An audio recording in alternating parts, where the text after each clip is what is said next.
Hello friend, आप लोग कैसे हैं? अच्छे ही होंगे। और बच्चों की डिमांड थी कि सर आप केमिस्ट्री का एक आध क्लास दे दीजिए, और केमिस्ट्री में जब दीजिए क्लास 10th में तो आप ऑर्गेनिक केमिस्ट्री का क्लास दीजिए। ऑर्गेनिक केमिस्ट्री के तहत चौथा चैप्टर आता आपका कार्बन तथा उसकी यौगिक। आप लोग समझिए, कार्बन पृथ्वी पर लगभग 0.02% पाए जाते हैं और वायुमंडल में 0.03%। फिर भी कार्बन की यौगिकों की संख्या अत्यधिक है। इसका क्या कारण है? इतने कम प्रतिशत मात्रा कार्बन की उपस्थित पृथ्वी पर। कार्बन जो है, सबसे पहले पृथ्वी पर जो कार्बन है कितने प्रतिशत उपलब्ध है? पृथ्वी पर कार्बन की जो प्रतिशत मात्रा, पृथ्वी पर जो है कार्बन 0.02% भूपट्टी पर है, जिसको हम लोग धरातल कहते हैं।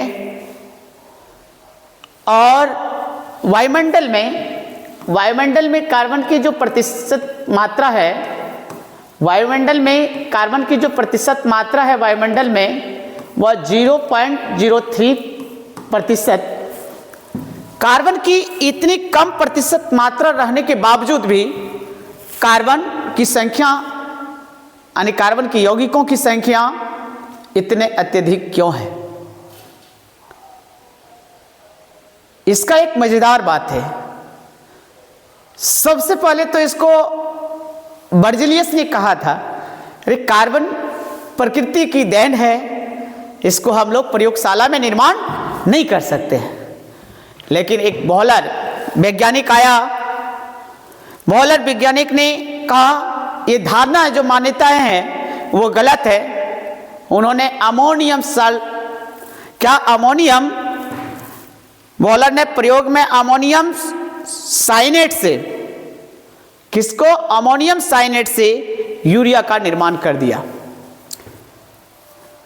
तब जीवन शक्ति सिद्धांत जो है कि धारणाएं गलत हो गया। जीवन शक्ति सिद्धांत को किसने दिया था? बर्जेलियस ने 1815 में कहा कि प्रयोगशाला में ऑर्गेनिक कंपाउंड या कार्बन को से रिलेटेड कोई भी कंपाउंड यानी अर्थात यौगिक बनाना संभव नहीं है। जब संभव नहीं है तो देखिए सर, जो संभव नहीं है अर्थात असंभव, वही आगे चल करके संभव होता है। तो एक वैज्ञानिक जिसका नाम हमने कहा आपको वॉहलर ने किस यौगिक के माध्यम से यूरिया का निर्माण किया? यूरिया एक कार्बनिक यौगिक है। वॉहलर वैज्ञानिक का नाम है वॉहलर वैज्ञानिक ने, कौन वैज्ञानिक? वॉहलर ने किस अकार्बनिक यौगिक का प्रयोग से, अकार्बनिक यौगिक का नाम है जिसका प्रयोग किया, उसका नाम है अमोनियम साइनेट। क्या है? अमोनियम साइनेट। वॉहलर ने एक यौगिक लिया जिसका नाम है अमोनियम साइनेट, और यह इनऑर्गेनिक कंपाउंड है, ऑर्गेनिक कंपाउंड नहीं है, अर्थात कार्बनिक यौगिक नहीं है। और ये अमोनियम साइनेट का फॉर्मूला होता है NH4CNO। अमोनियम साइनेट NH4CNO, यही NH4CNO के से यूरिया का निर्माण किया। ये NH4 अमोनियम साइनेट होता है, और यूरिया ऑर्गेनिक कंपाउंड है। यूरिया क्या है? ऑर्गेनिक कंपाउंड है। यूरिया का फॉर्मूला आप लोग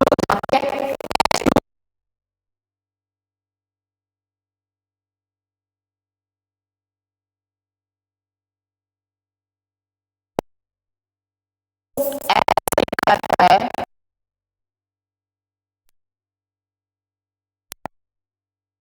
बुक में ऐसा भी लिख सकता है H2NH2। ये यूरिया का है। ये यूरिया का फॉर्मूला है ये क्या है, सारे यूरिया का फॉर्मूला है। ऐसे ये कार्बनिक यौगिक,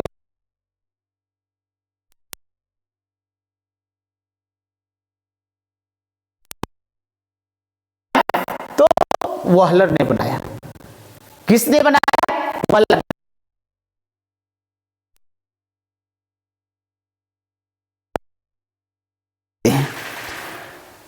तब बात है कि नहीं बना सकते, तो वहलर ने अपने प्रयासों में जीवन शक्ति सिद्धांत का अंत किया कि नहीं, प्रयोगशाला में भी कार्बनिक यौगिक का निर्माण हो सकता है। और पहला कार्बनिक यौगिक आपका यूरिया आया। बहुत बड़े बड़े कंपटीशन में इसको पूछा जाता है, आपके बोर्ड के एग्जाम में भी इसके बारे में आएगा कि किस यौगिक द्वारा यूरिया का निर्माण हुआ। अमोनियम साइनेट के द्वारा क्या हुआ? यूरिया का निर्माण हुआ। कैसे हुआ? तो अमोनियम साइनेट को गर्म जब किया तो क्या हुआ? यूरिया का निर्माण हुआ।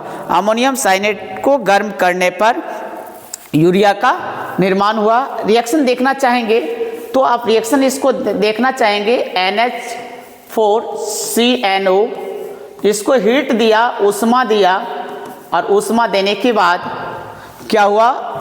H2NCO NH2 का निर्माण किया, जिसका नाम हम यूरिया कहते हैं। पहला कार्बनिक यौगिक है। आपसे ऑब्जेक्टिव में आएगा कि प्रयोगशाला में किस कार्बनिक यौगिक को सर्वप्रथम बनाया गया? तो यूरिया को बनाया गया। किसको बनाया गया? यूरिया को। इसके आगे हम लोग बात करेंगे कि आखिर इसको कार्बनिक रसायन के अंतर्गत ही क्यों रखा गया। कार्बनिक रसायन के अंतर्गत इसलिए रखा गया इसको कि हाइड्रोकार्बन और उससे व्युत्पन्न रसायन जितने भी हैं उसका अध्ययन करते हैं हम ऑर्गेनिक केमिस्ट्री या कार्बनिक रसायन के अंतर्गत। तो लिखेंगे कार्बनिक रसायन क्या है? लिखेंगे कार्बनिक रसायन वस्तुतः हाइड्रोकार्बन और उससे उत्पन्न या व्युत्पन्न यौगिक के बारे में अध्ययन करते हैं। यानी जिस केमिस्ट्री में हम, जिस रसायन शास्त्र में हम, जिस रसायन शास्त्र की शाखा में हम क्या हाइड्रोकार्बन और उससे व्युत्पन्न यौगिकों का अध्ययन करते हैं, वह हमारा क्या कहलाता है? कार्बनिक रसायन कहलाता है। डिफिनेशन लिखना चाहते हैं तो आप लिख सकते हैं। देखिए डिफिनेशन कैसे लिखते हैं हम लोग। जैसे कोई पूछता है ऑर्गेनिक केमिस्ट्री क्या है सर? ऑर्गेनिक केमिस्ट्री बड़ा मज़ेदार है कि ऑर्गेनिक केमिस्ट्री के तहत इसको ही क्यों रखा गया भाई, जिसको हम लोग कार्बनिक रसायन कहते हैं। क्या कहते हैं? कार्बनिक रसायन। कार्बनिक रसायन इसलिए इसको कहा जाता है, ध्यान देना है, देखिएगा, हाइड्रोकार्बन, हाइड्रोकार्बन और उसके व्युत्पन्न यौगिकों को रसायन विज्ञान की जिस शाखा में, रसायन विज्ञान की जिस शाखा में अध्ययन करते हैं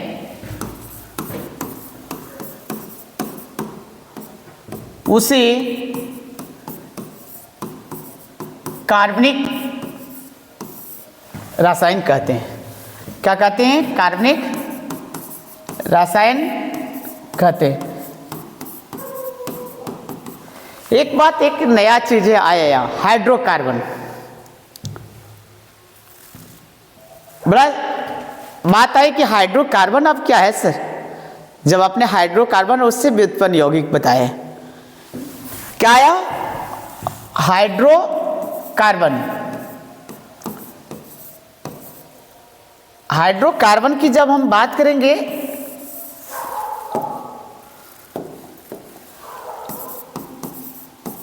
हाइड्रोकार्बन के बारे में, सिंपल सा बात है कि हाइड्रोजन और कार्बन से बने यौगिक होगा। ये किससे होगा? हाइड्रोजन और कार्बन से बने यौगिक को हम क्या कहते हैं? हाइड्रोकार्बन कहते हैं। क्या कहते हैं? हाइड्रोकार्बन। हाइड्रोजन और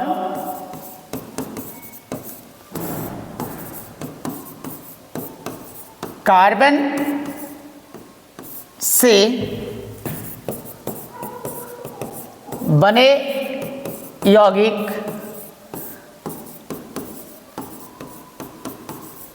हाइड्रोकार्बन कहलाता है। क्या कहलाता है?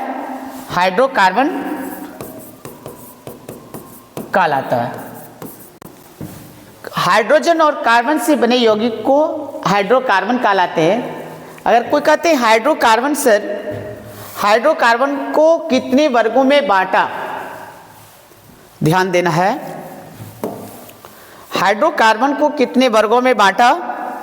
हम आगे बढ़ रहे हैं। सपोज हम लोग यहां लिखे, क्या लिखे? हाइड्रोकार्बन। सर मुख्यतः दो वर्ग होता है हाइड्रोकार्बन का, ध्यान देना है। एक संतृप्त हाइड्रोकार्बन, संतृप्त हाइड्रोकार्बन, दूसरा भाग होता है असंतृप्त हाइड्रोकार्बन,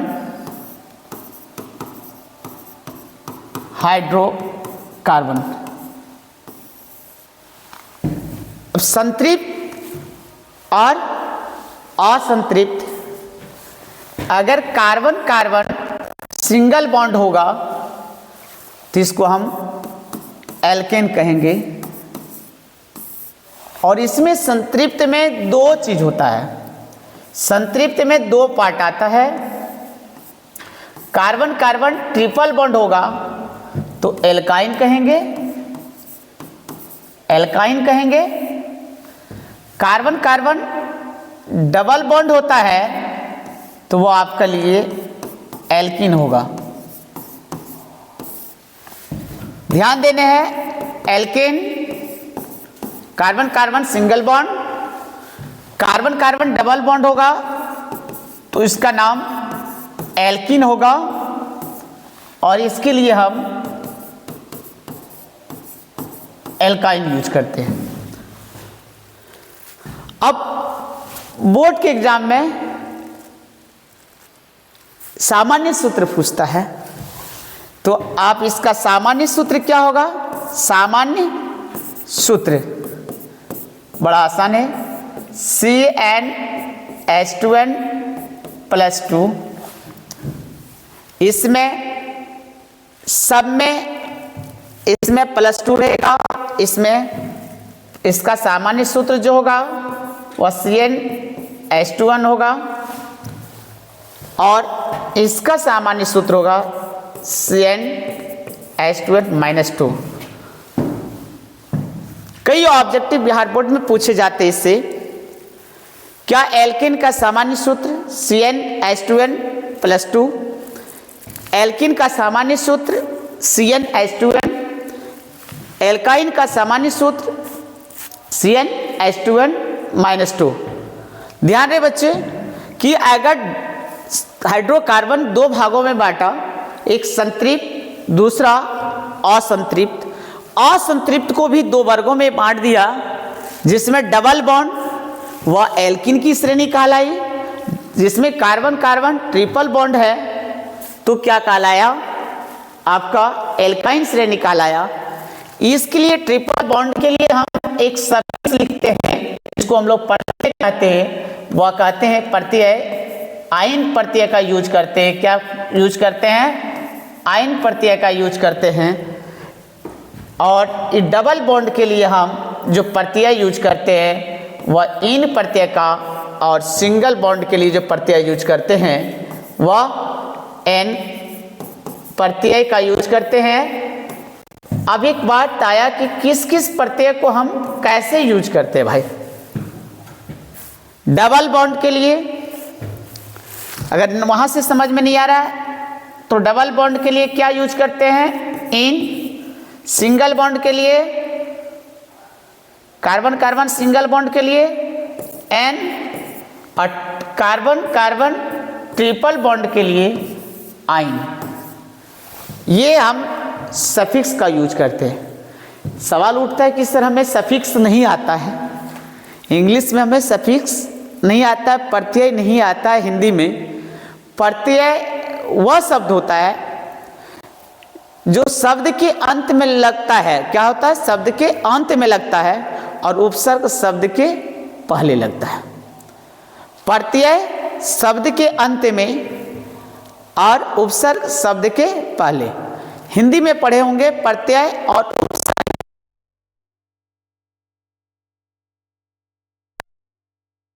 उपसर्ग क्या होगा?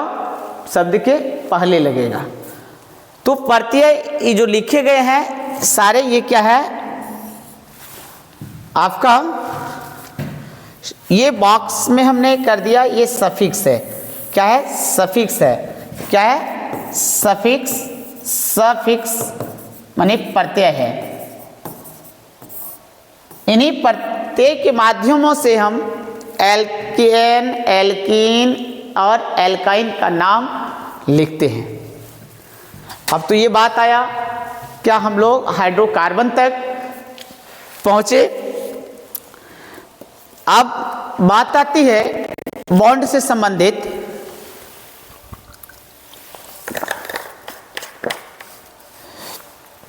कि आखिर ये आपने बॉन्ड बोला, बॉन्ड क्या होता है?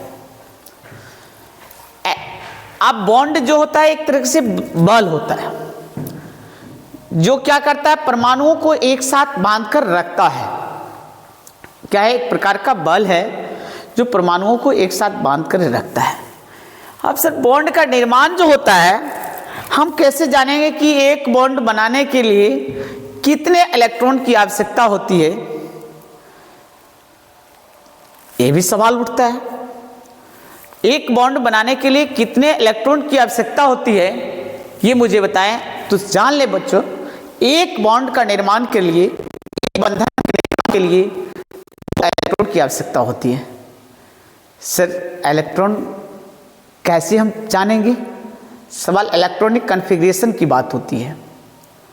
जैसे हाइड्रोजन की बात करेंगे, हाइड्रोजन की जब बात करेंगे तो हाइड्रोजन की परमाणु संख्या 1 है, और जब परमाणु संख्या 1 है तो इसमें एक इलेक्ट्रॉन मौजूद है। एक इलेक्ट्रॉन मौजूद है और फिर हम दूसरे हाइड्रोजन का एक इलेक्ट्रॉन मिलाने के बाद हमारा H2 का निर्माण होगा। जब एक एक इलेक्ट्रॉन हम मिलाएंगे तो सिंगल बॉन्ड होगा। जब 2 इलेक्ट्रॉन की साझा होगा तो डबल बॉन्ड का निर्माण करेगा। 3-3 इलेक्ट्रॉन करके साझेदारी करेगा तो क्या होगा? त्रिबंधन होगा, जिसको ट्रिपल बॉन्ड कहते हैं। अब बॉन्ड की जब बात आएगी, बॉन्ड भी 2 प्रकार का होगा, बंधन भी 2 प्रकार का होगा। एक बंधन का नाम होते हैं हम लोग आयनिक बॉन्ड कहते हैं, और दूसरे बंधन का नाम क्या कहते हैं? Covalent bond. Ionic bond, covalent bond. Ionic bond जो होता है इलेक्ट्रॉन के आदान प्रदान के फलस्वरूप बनता है, जबकि कोवैलेंट बॉन्ड जो होता है, सहसंयोजक बंधन जो होता है, इलेक्ट्रॉनों की साझेदारी के फलस्वरूप क्या होता है? कोवैलेंट बॉन्ड का निर्माण होता है। तो बंधन पर हम लोग आते हैं। बंधन बहुत अच्छी तरह से चीज़ें को समझना है, और उसी से आप लोग को, उससे पहले हम कार्बन से संबंधित बताएंगे। कार्बन की परमाणु संख्या क्या है, कार्बन के बारे में थोड़ी सी जानकारी हम लोग आगे बढ़ाते हैं। ये सर कार्बन है। सबसे पहले हम लोग कार्बन के संकेत जानेंगे। कार्बन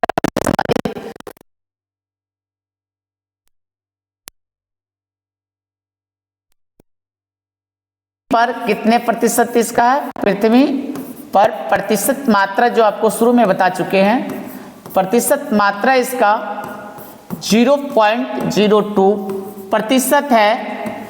जबकि वायुमंडल में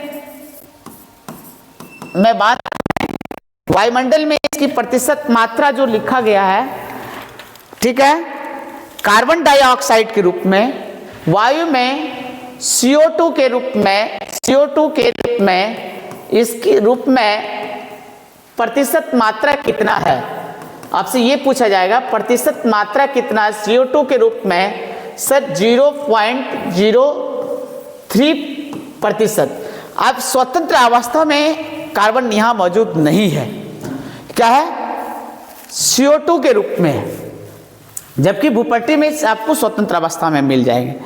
सर जो भी पदार्थ का दहन होता है तो उसमें कार्बन की प्रतिशत मात्रा मौजूद है।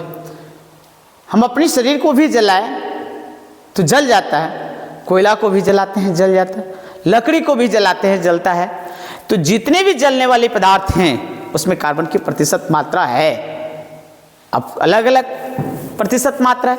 तो कार्बन डाइऑक्साइड है, इसमें भी कार्बन की प्रतिशत मात्रा है। वायुमंडल में, वायु में कितने प्रतिशत मात्रा इसका मौजूद है? 0.03%। और इसी के कारण से जानते हो हम लोग को गर्मी काफ़ी लगती है। वायुमंडल में अगर कार्बन डाइऑक्साइड की प्रतिशत मात्रा बढ़ती जाए तो तापमान पूरा क्या होगा? बढ़ जाएगा। इसके लिए रोकथाम के लिए हम लोग वृक्ष, पेड़ पौधे, जो जंगलों का रोपण होता है, यही कारण जंगल का जो वन विभाग इस पर प्रयासरत रहते हैं। तो कार्बन के बारे में संकेत, कार्बन की परमाणु संख्या कितना है? अब आया कार्बन की परमाणु संख्या क्या है? सर कार्बन के बारे में, जब कार्बन की परमाणु संख्या, थोड़ा डिटेल इसकी जानकारी होनी चाहिए आपके पास। कार्बन की परमाणु संख्या जो होती है वह 6 होता है। कितना होता है? 6।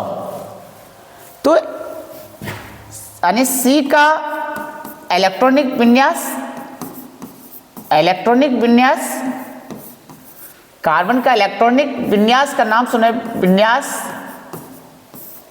सुना होगा, यानी किस सेल में कितना इलेक्ट्रॉन मौजूद होगा। सर इलेक्ट्रॉनिक विन्यास 2, 4 होता है। एक मैजिक नंबर है जिसको याद रखना है, 2, 8, 8, 18, 18 और 32। इसी मैजिक नंबर पर, इसको हम लोग जादुई संख्या कहते हैं। क्या कहते हैं? जादुई संख्या कहते हैं, जिसका इलेक्ट्रॉनिक विन्यास लिखने में मदद होती है। और इसी आधार पर लिखा, जैसे 6 है तो 2 और 4, 8 रहता तब न हम आगे बढ़ते। तो क्या पहला तो 2 होगा, उसके बाद जितना शेष है हम लिख देना है, तो क्या होगा? 2। अब आया ये 4, इस जगह पर हमारा एक 4 इलेक्ट्रॉनिक विन्यास में 4 जो आया, 4 ये जो बता रहा है, यह कार्बन के बाह्यतम शेल के इलेक्ट्रॉनों की संख्या बता रहा है। बाह्यतम का मतलब नहीं समझ पा रहे हैं। सबसे बाहरी कक्षा का जो इलेक्ट्रॉन है, ये 4 क्या है? सबसे बाहरी कक्षा का इलेक्ट्रॉन है। ये क्या है? बाहरी कक्षा का इलेक्ट्रॉन है। बाहरी कक्षा का इलेक्ट्रॉन है, बाहरी कक्षा का इलेक्ट्रॉन है। तो बाहरी कक्षा का इलेक्ट्रॉन है, तो कार्बन चाहता है कि हमारे बाहरी कक्षा में कितने इलेक्ट्रॉन हो जाना चाहिए?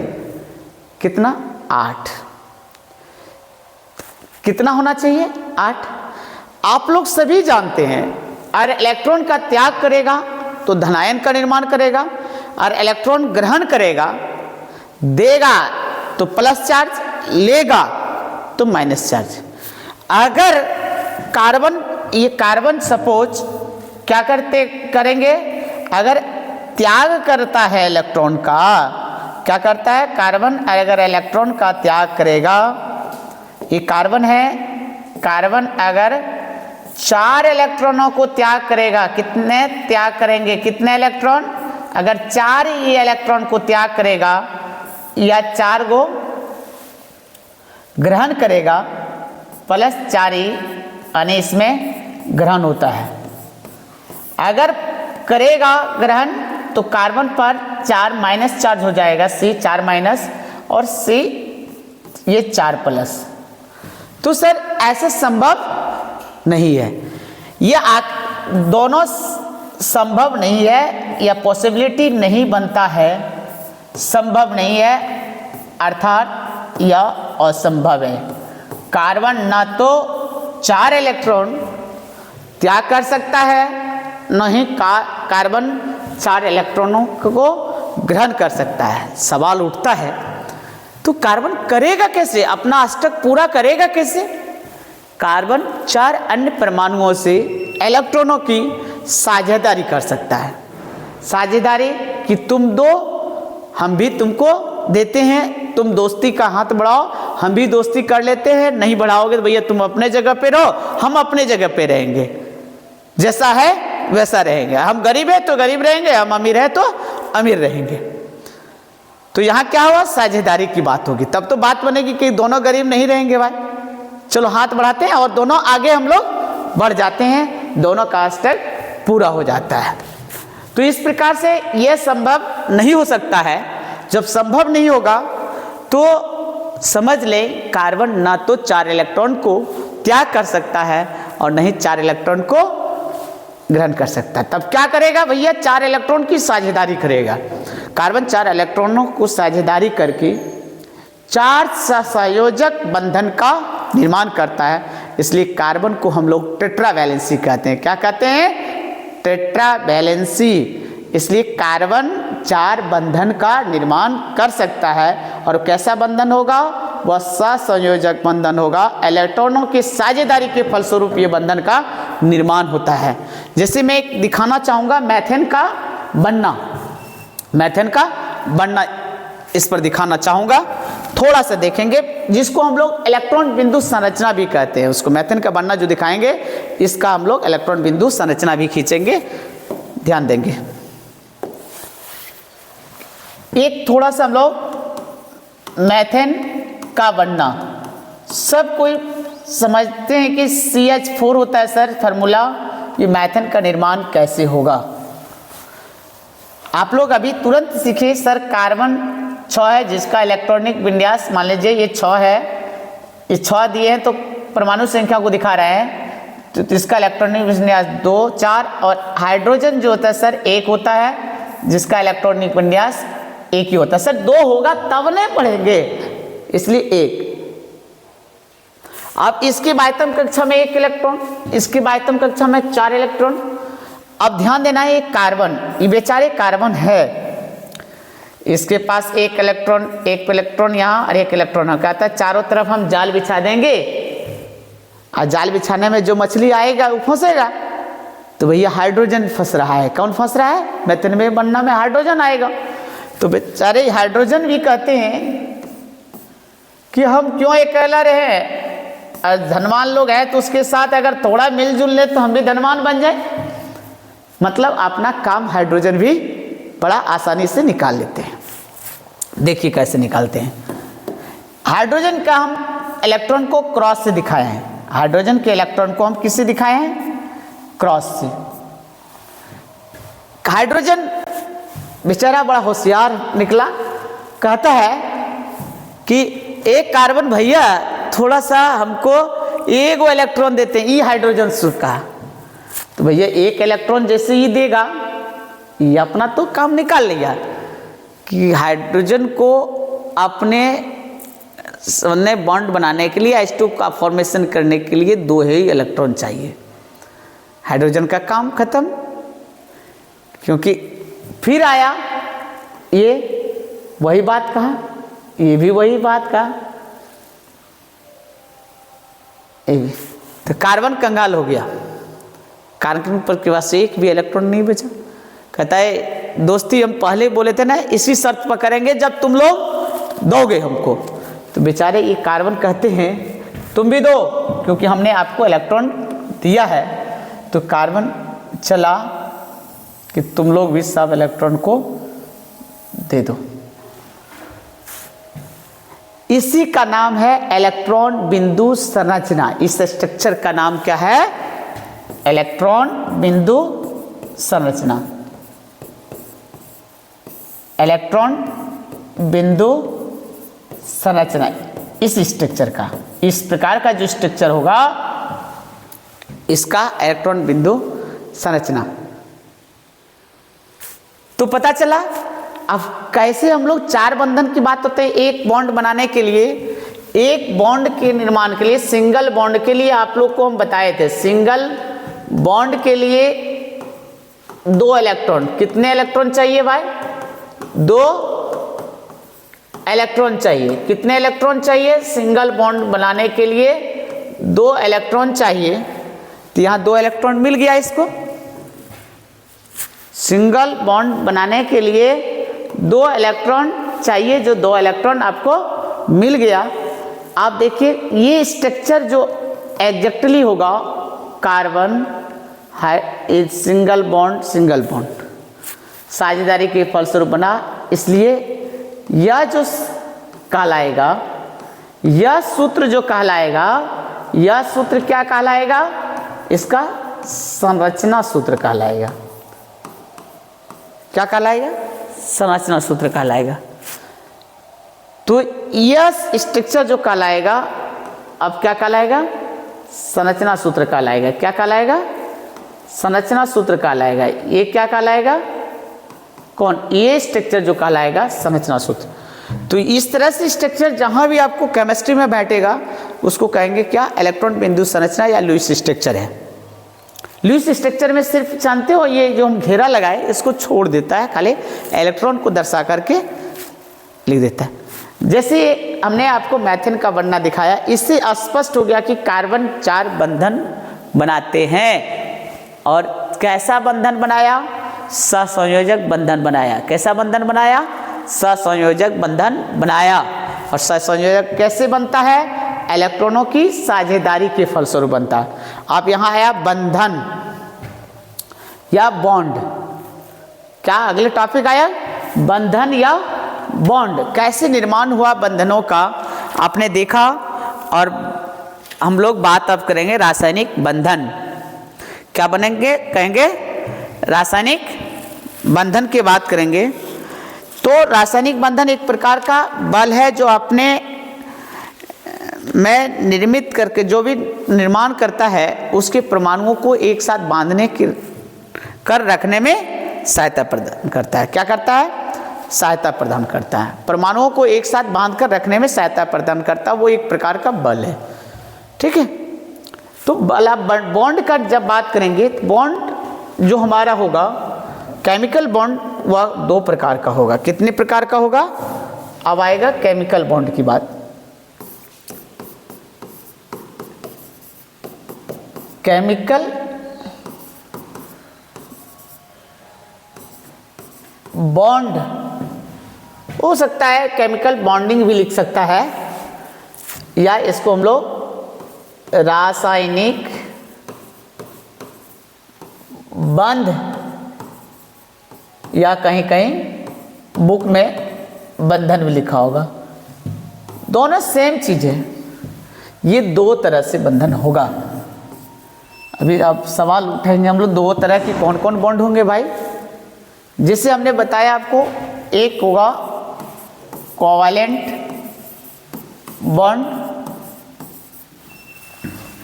और दूसरा जो होगा ये कोवैलेंट बॉन्ड, दूसरा जो होगा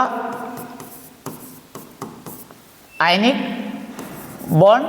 आयनिक बॉन्ड के अलावे हम इसको पोलर बॉन्ड भी कहते हैं, इसका नाम पोलर बॉन्ड के नाम से भी जानते हैं। तीसरा इलेक्ट्रोवैलेंट बॉन्ड, इलेक्ट्रोवैलेंट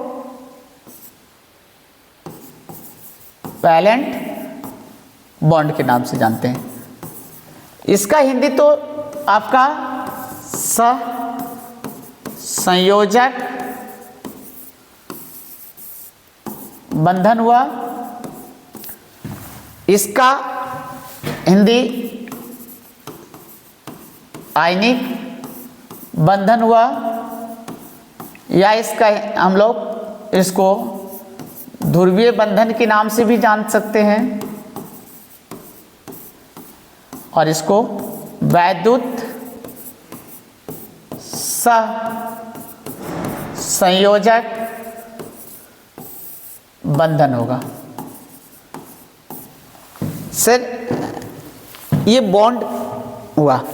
ये बॉन्ड जो होगा ये बॉन्ड आपका सहसंयोजक बॉन्ड ये बटेगा, ये क्या होगा सिंगल बॉन्ड, ये डबल बॉन्ड होगा और ये क्या होगा ट्रिपल बॉन्ड। इसको हम एकल बंधन भी कहते हैं या एकल सहसंयोजक बंधन भी कहते हैं, सिंगल कोवैलेंट बॉन्ड भी कहते हैं। इसको द्विबंधन, इसको त्रिबंधन। यहाँ इसमें जैसे H2 का निर्माण होगा एकल बंधन होगा, अगर O2 का निर्माण होगा इसमें द्विबंधन होगा और N2 का निर्माण होगा तो इसमें क्या होगा ट्रिपल बॉन्ड होगा। तो ये ध्यान देना है कि द्विबंधन वाले एक अणु का उदाहरण O2, सिंगल बॉन्ड के लिए H2 और ट्रिपल बॉन्ड के लिए N2। ये आपको पूछा जाएगा कि N2 के निर्माण में कितने बंधन होते हैं, तो ये आपका कहलाता है केमिकल बॉन्ड। इतने प्रकार के बॉन्ड होता है। सबसे पहले सहसंयोजक बंधन होता क्या है, तो भैया सहसंयोजक बंधन जो है क्या हुआ, इलेक्ट्रॉनों की साझेदारी के फलस्वरूप बनने वाले बंधन को सहसंयोजक बंधन कहते हैं। इलेक्ट्रॉनों के साझेदारी के फलस्वरूप बनने वाले रासायनिक बंधन को सहसंयोजक बंधन कहते हैं। जबकि सहसंयोजक बंधन तीन प्रकार का एकल सहसंयोजक बंधन होगा, जब एक एक इलेक्ट्रॉन का संयोजन होता है, संयोग होता है, तब जो बंधन निर्माण होता है सिंगल बॉन्ड होता है। और जब दो दो इलेक्ट्रॉन का संयोग होता है, दो दो इलेक्ट्रॉन के संयोग के फलस्वरूप जिस बंधन का निर्माण होगा उस बंधन का नाम डबल बॉन्ड, द्विबंधन या क्या हुआ आपका डबल कोवैलेंट बॉन्ड, इसको हम लोग क्या कहते हैं द्विबंधन कहते हैं। त्रिबंधन की बात होगा, तीन तीन इलेक्ट्रॉन का परमाणु जब इलेक्ट्रॉनों की साझेदारी करेगा तो वह क्या कहलाएगा त्रिबंधन कहलाएगा। जब आयनिक बंधन की बात करेंगे हम, आयनिक बंधन, तो आयनिक बंधन से स्पष्ट हो गया कि इलेक्ट्रॉनों के ट्रांसफर यानी इलेक्ट्रॉनों के आदान प्रदान करने के फलस्वरूप जिस बंधन का निर्माण होगा वह क्या कहलाएगा आयनिक बॉन्ड कहलाएगा। क्या कहलाएगा आयनिक बॉन्ड, पोलर बॉन्ड या आपका इलेक्ट्रोवैलेंट बॉन्ड या वैद्युत सहसंयोजक बंधन कहलाएगा। तो ये तीन प्रकार के बंधन को नाम एक सिंगल हम बोल सकते हैं, आयनिक, पोलर और इलेक्ट्रोवैलेंट, जो आपकी अच्छा लगे या परीक्षा में जो पूछे उस पर जवाब देंगे। तो इलेक्ट्रॉनों के आदान प्रदान, क्या इसमें होगा साझेदारी, इसमें इलेक्ट्रॉन का साझेदारी होगा, ये बंधन तब क्या होगा, ये बंधन का निर्माण इलेक्ट्रॉन के साझेदारी से, इलेक्ट्रॉनों के साझेदारी से, और ये हुआ ये बंधन का निर्माण इलेक्ट्रॉनों के आदान प्रदान से, इस बंधन का निर्माण इलेक्ट्रॉनों के आदान प्रदान से होगा, और ये क्या होगा इलेक्ट्रॉनों के साझेदारी से। जब परमाणु एक एक इलेक्ट्रॉन का साझेदारी करेगा सिंगल बॉन्ड होगा, दो दो इलेक्ट्रॉनों की साझेदारी करेगा द्विबंधन होगा, तीन तीन इलेक्ट्रॉनों की साझेदारी होगा तो ट्रिपल बॉन्ड होगा। इससे जो यौगिक बनेगा वह सहसंयोजक यौगिक कहेंगे, और आयनिक बंधन से, आयनिक बॉन्ड से जो यौगिक बनेगा उसका हम नाम देंगे, क्या देंगे आयनिक यौगिक, ध्रुवीय यौगिक या वैद्युत सहसंयोजक यौगिक। ये विद्युत का चालन करता है, ये विद्युत का चालन नहीं करता है, ठीक है, क्योंकि इसमें आयन का फॉर्मेशन नहीं होता है, आयन में टूट नहीं पाता। यह क्या होता है आयन का में तुरंत फॉर्मेशन हो। जैसे हम लोग एक उदाहरण इसका लेते हैं, NaCl का ले लिए मैंने, तो जो NaCl टूटेगा Na प्लस और Cl माइनस में टूटेगा। जब कैटायन एनायन होगा तो स्वतः है कि विद्युत का चालन होगा। तो ये आयनिक बॉन्ड आयनिक बंधन के फलस्वरूप बनता है।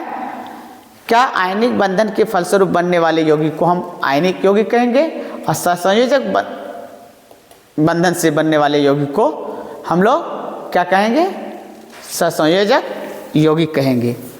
ये बात तो बॉन्ड से संबंधित था। अब इससे थोड़ा सा हम आगे बढ़ते हैं आज की क्लास को लेकर के। क्लास अपर रूप पर चला। कार्बन, देखिए ये सर कार्बन पर ही डिपेंड करेगा। कार्बन बहुत महत्वपूर्ण चैप्टर है। यहां क्या आएगा, कार्बन। अब टॉपिक आएगा कार्बन का अपर रूप, अपर रूप लफड़ा। अब कार्बन का अपर रूप, आप लोग तो बच्चे हीरे और ग्रेफाइट ही बोलेंगे। क्या दो सामान्य रूप है जो सभी जगह आपको किताबों में मिलेंगे, लेकिन कार्बन का तीसरा अपर रूप फ्लोरीन के नाम से जानते हैं। इसकी आकृति फुटबॉल की तरह होता है। फ्लोरीन C60 होता है, जिसका आकृति एक फुटबॉल है ना, उस तरह से। और हीरा और ग्रेफाइट, हीरा काफी मजबूत होता है, जबकि ग्रेफाइट क्या होता है, कमजोर होता है, भंगुर होता है। अब ग्रेफाइट देखे होंगे। हीरा तो आप लोग कहते हैं पारदर्शी भी होता है, लेकिन हीरा की अंगूठी बनाता है, आभूषण बनवाते हैं लोग, मजबूत होता है। और जो बोरिंग होता है ना, बोरिंग में भी हीरा का पानी, बोरिंग कटर जो होता है तो हीरा का पानी, या शीशा काटने वाले में भी हीरा का पानी चढ़ाया हुआ रहता है उसमें कटर पे, ताकि वो आराम से काट सके। तो हीरा कठोर होता है, चमकीला होता है। हीरा का अपवर्तनांक क्या होता है, ज़्यादा अपवर्तनांक रहने के कारण से 2.42, जिसके कारण से ये क्या होता है, इस पर जैसे लाइट पड़ेगा काफ़ी चमक होती है। ग्रेफाइट भी चमक होती है, लेकिन विद्युत के ये सुचालक होता है। और ग्रेफाइट जो है विद्युत के सुचालक होता है, इसलिए पेंसिल के दोनों तरफ हम छील करके कभी भी क्या इलेक्ट्रिक सर्किट में नहीं लगाएंगे। जैसे पेंसिल में देखे होंगे काला भाग होगा, हमारे पास पेन है, पेन में यहाँ उसी प्रकार से पेंसिल को जब छिलिएगा तो काला भाग निकलेगा। काला भाग ग्रेफाइट होता है, और ग्रेफाइट का उपयोग तो पेंसिल में भी अब लिखने के में ही काम में करता है, दूसरा स्नेहक के रूप में। ये काफ़ी चिकना होता है। जैसे कोई दो सतह मतलब घिस रहा है तो उसके बीच में हम डाल देंगे ना, चिकना हो जाएगा और फ्री हो जाएगा। वो क्या होगा, फ्री हो जाएगा। एक स्नेहक के रूप में काम करता है। जैसे मान लीजिए कोई पुलिया लगा हुआ है, धुरी लगा हुआ, सपोज हम लोग ऐसे ऐसे घिस रहा है तो उसके हमने ग्रेफाइट का चूर्ण लगा दिया तो वो क्या होगा, चिकना होगा, वो फ्री हो जाएगा, घिसेगा नहीं। तो ध्यान देना है। फ्लोरीन की जो आकृति होती है वो फुटबॉल की तरह होती है। हीरा की जो आकृति होती है वो त्रिविमीय होती है। षटकोणीय कौन होता है, ग्रेफाइट। और फुटबॉल की तरह आपका जो रचना होता है वो किसका होता है, फ्लोरीन का। तो हीरा ग्रेफाइट और क्या हुआ अपर रूप इसका, 3 अपर रूप। एक फ्लोरीन, हीरा, ग्रेफाइट और फ्लोरीन। फ्लोरीन जो होता है वो C60 होता है सर, कार्बन 60 होता है, ठीक है। इसकी आकृति एकदम फुटबॉल, आकृति कैसी होती है इसका भाई, फुटबॉल की तरह। फुटबॉल देखे हैं ना, फुटबॉल में से सिलाई वाला फुटबॉल देख लीजिएगा, आपको समझ में आ जाएगा ये क्या है, फ्लोरीन की आकृति होती है।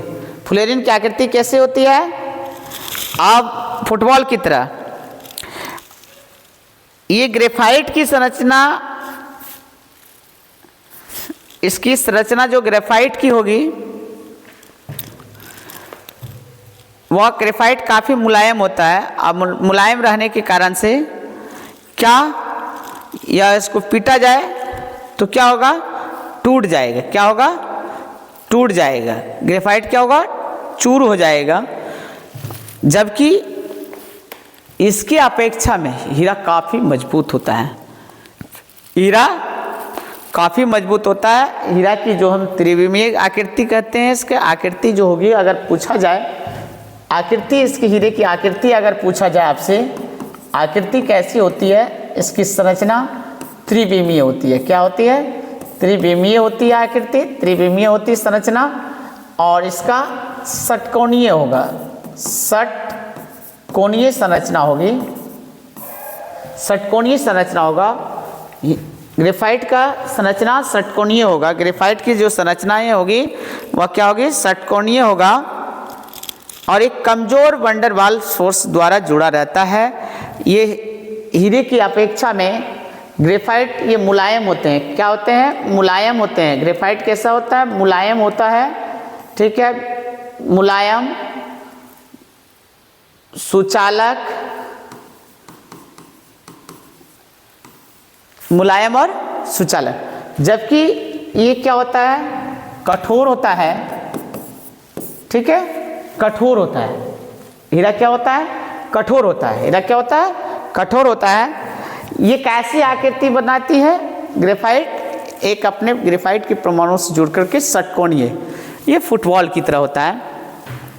देखिए ये फुटबॉल की भांति दिखाई गया। देखिए बकमिंस्टर नामक वैज्ञानिक ने इसको खोजा था। फुलेरिन को किसने खोजा था, इसका खोज किसने किया था भाई, बकमिंस्टर। बक बक, मोहर सही, अनुस्वार, आधा शॉट टॉरक नामक अमेरिकी वैज्ञानिक।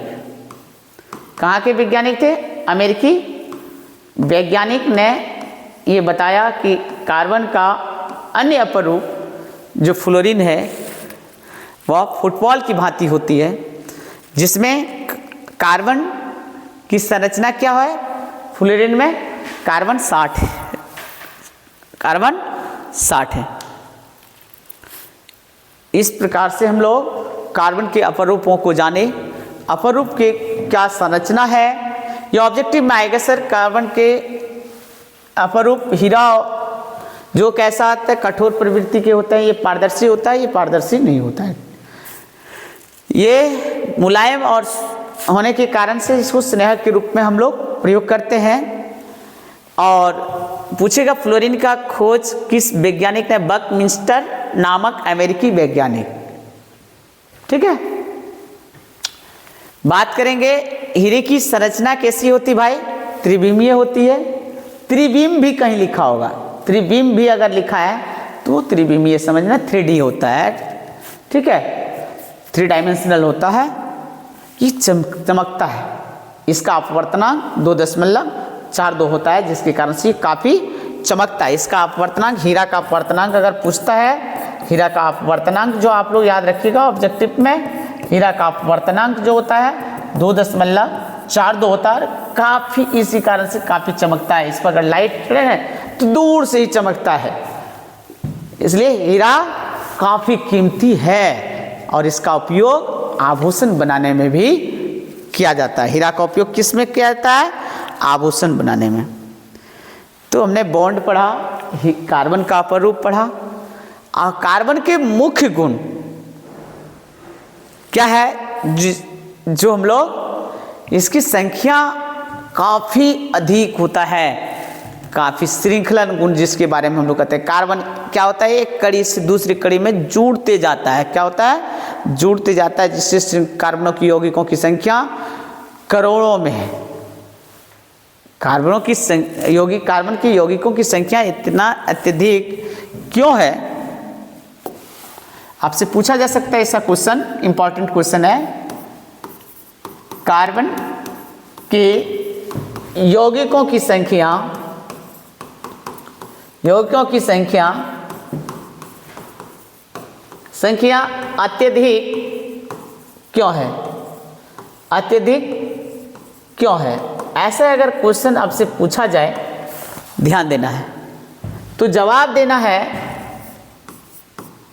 कि कार्बन अन्य परमाणु से जुड़ करके, कार्बन के परमाणु आपस में संयोग करके श्रृंखला बनाने की प्रवृत्ति रखते हैं।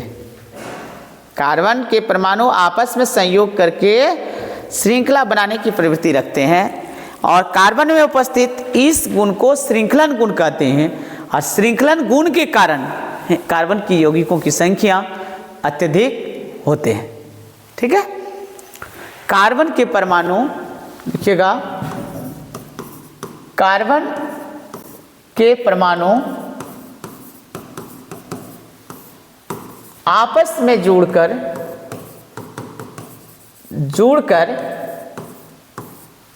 आपस में जुड़कर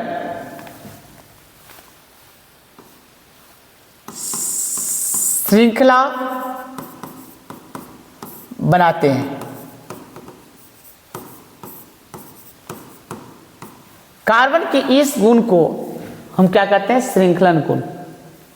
क्या कहते हैं? इस गुण को क्या कहते हैं? देखिएगा, इस गुण को श्रृंखलन गुण कहते हैं। क्या कहते हैं? श्रृंखलन गुण कहते हैं।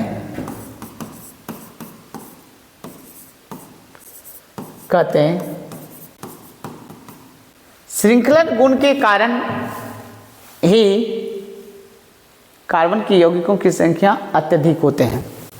हम लोग शॉर्टकट में कहने लिख देंगे, श्रृंखलन गुण के कारण ही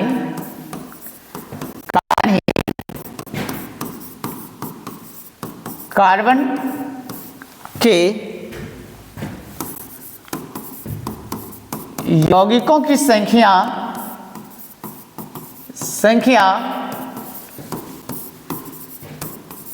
अत्यधिक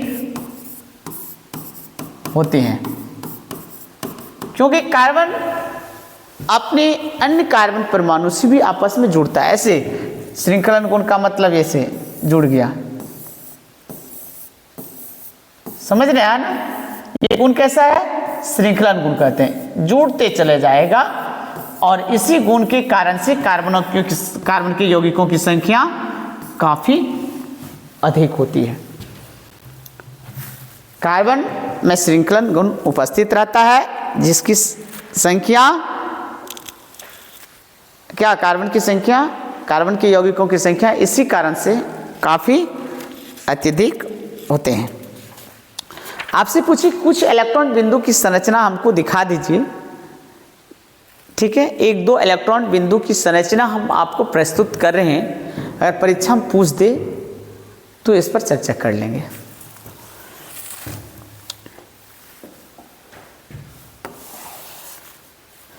इलेक्ट्रॉन बिंदु संरचना, इलेक्ट्रॉन बिंदु संरचना जिसको हम लोग लुईस स्ट्रक्चर भी कहते हैं, लुईस इलेक्ट्रॉन बिंदु संरचना या इलेक्ट्रॉन बिंदु संरचना। ठीक है, हम लोग कहते हैं लुईस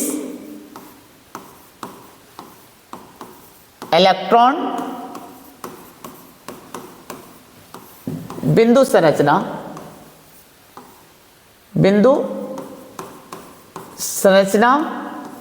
या इलेक्ट्रॉन बिंदु संरचना भी, इलेक्ट्रॉन बिंदु संरचना, इलेक्ट्रॉन बिंदु संरचना, इसको ज़्यादातर लुईस स्ट्रक्चर के नाम से भी जानते हैं। लुईस स्ट्रक्चर के नाम से भी जानते हैं इंग्लिश में। सर इंग्लिश में इनको लुईस स्ट्रक्चर जानता है। जैसे कोई कहा सर कि मैथन का लुईस स्ट्रक्चर खींचना है, कैसे मैथन का लुईस स्ट्रक्चर खींचा जाएगा, ध्यान देंगे। हमने बताया था आपको मैथन का हम लोग ऐसे CH4 होता है, फार्मूला सभी को पता है। मैथन का खींचते हैं, कार्बन 1 2 3 4 बाह्यतम कक्षा में, हाइड्रोजन की बाह्यतम कक्षा में 1 इलेक्ट्रॉन इसके भी हाइड्रोजन में एक हाइड्रोजन के इलेक्ट्रॉन को हम क्रॉस से दिखाए हैं। तो इसको इलेक्ट्रॉन बिंदु संरचना ऐसे एक खींच सकता है, इसको ऐसे भी खींचिए, या अगर नहीं भी लिखते हैं ये स्ट्रक्चर को आप सिंपल वे में दिखा सकते हैं।